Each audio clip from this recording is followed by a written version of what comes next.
Good afternoon, students. How are you? I hope you all are fine and staying home to keep yourself safe from COVID-19. Here in this module, we are going to discuss classification of industries. As in the previous module, also we discussed about the classification of industries, but that was mainly about the size of industries. Here in this module, we are going to discuss about the nature of finished products, source of raw material, and ownership. So let us begin. On the basis of nature of finished products, basic or key industry. So basic or key industry is that which supply its product or raw material to manufacture other goods. Example, iron and steel industry, copper smelting and aluminium smelting. These iron and steel industry, whatever good they produce, that are further used as a input or raw material for other industries. So that way these are basic or key industry. Our other industries are dependent on these industry for their machine and tool parts. So next one, the consumer good industry. So consumer good industry produce the goods which are ready for final consumption by the households. Example, edible oil, tea, soap, bread, biscuit, radio, television, etc. Like these chocolates, the soap, the tea, the radio or transistor. These are consumer good consumer goods which are ready to use by the consumer. So whatever industries are producing such materials, such goods that are consumer good industry on the basis of source of raw material. Agro-based industry. Agro-based industries are those industries which obtain raw material from agriculture, like tea, cotton, sugar, vegetable oil. So whatever these industries are there, they are getting their raw material. Like in tea industry, the tea leaves are obtained from the agriculture. Sugar industry is getting sugar cane from the agriculture. Cotton industry getting cotton textile industry getting cotton from the agriculture. Vegetable oil, the oil seeds are obtained from the agriculture only. These industries are found in rural area. Mainly these industries are located in the rural areas as the agricultural products are easily available in the rural area. So that way these are set up mainly in the rural areas. Forest based industry. Forest based industry deals with the products that are obtained from forest like timber, the furniture material obtained from the forest only. The paper industry getting the wood pulp, whatever wood pulp is required, that wood is coming from the forest. Gum medicine industry, that medicinal plants, herbs are obtained from the forest. Matchstick, that wood required for making matchsticks, so that are obtained from the forest only. The sport goods, whatever the different materials are obtained, that plywood, the wood material obtained from the forest only. Animal based industry, these industry use animal product as raw material like milk, egg, leather and fishes. So whatever these industries are there, they get the raw material from the animals. So that way these industries are referred as the animal based industry.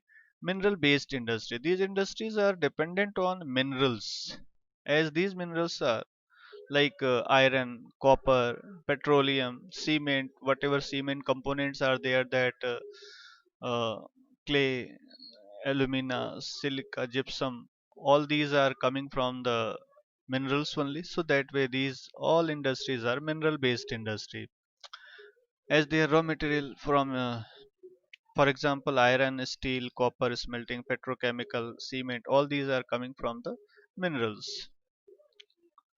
Now, on the basis of ownership, public sector industry. When the ownership and management of an industry is in the hand of government or its department, it is called public sector industry. So that way, when the industry is owned or and managed by the government or government departments, so that industries are public sector industry. The government establishes and runs these industrial units. Like for example, here there Bhilai steel plant is there and Bharat Heavy Electrical Limited is there. So these industries are owned and run by the government of India. Private sector industry. These type of industries are owned and managed by an individual, family or corporate body. Individuals invest their own capital or capital is raised through loan or public issues.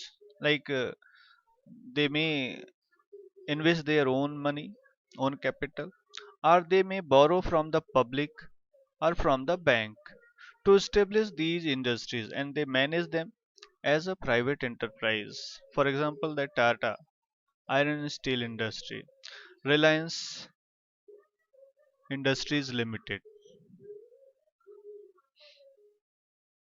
Example as here given that Tisco, Tata Iron and Steel Corporation at Jamshedpur, Reliance at Ahmedabad and Vadodara, Birla Mills and at Delhi.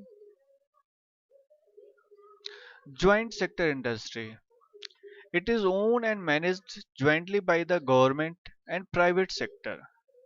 So in joint sector, government as well as private both are involved. So this is why these are referred as joint sector industry. Some example of such industries are Indian Oil Ruchi Biofuels LLP, Indian Oil Petronas Private Limited, AV Oil India Limited.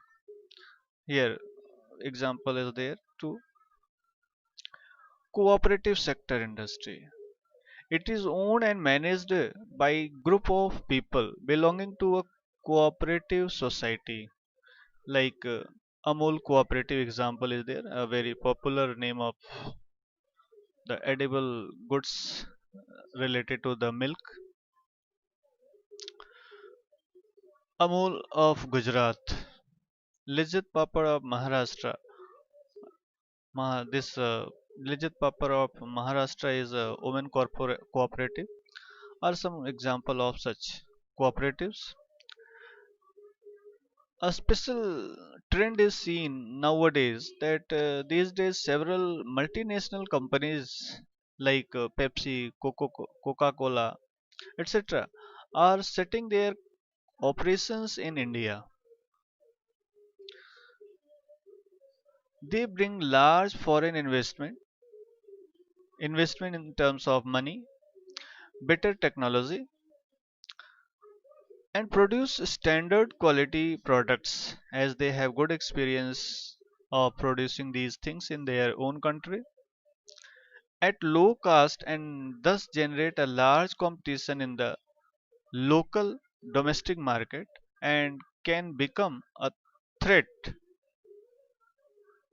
to the country's own industry. Here the spelling error is there, so THREAT should be there. Here one extra is there. You can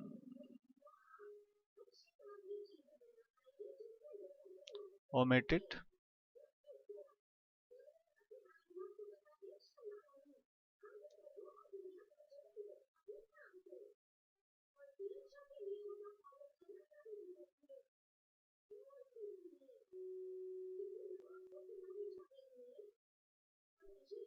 So this is the spelling of that threat.